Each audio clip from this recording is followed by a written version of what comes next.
Bonjour, aujourd'hui on va faire les sucres de fraises. Alors vous en prenez 2 kilos sans la feuille et laver. On fait cuire à fond le plus gros des feux avec un couvercle au début. Alors vous touchez, si c'est brûlant, on enlève le couvercle. On va les remuer régulièrement. Quand il n'y a plus que de la pulpe, on arrête le feu. On va changer de casserole. On va mettre dans une plus petite. On va mixer. Puis sur le plus petit des feux, à fond, sans arrêter, jusqu'à la fin de cuisson du sucre. Une fois bien mixé, on met sur le plus petit des feux le rikiki au maximum.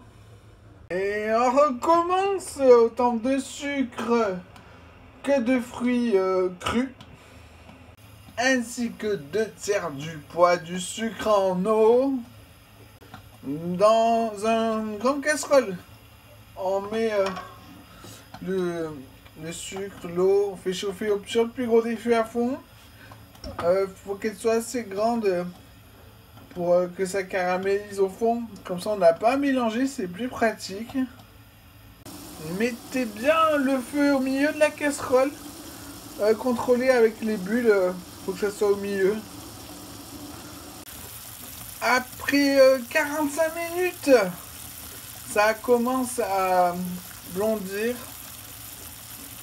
Une fois le caramel blond, mais avec une touche de brun foncé à peu près, on verse la compote encore chaude de fraises, on fouette bien et on va faire réduire jusqu'à ce que ce soit corsé en goût, bien concentré, en goûtant.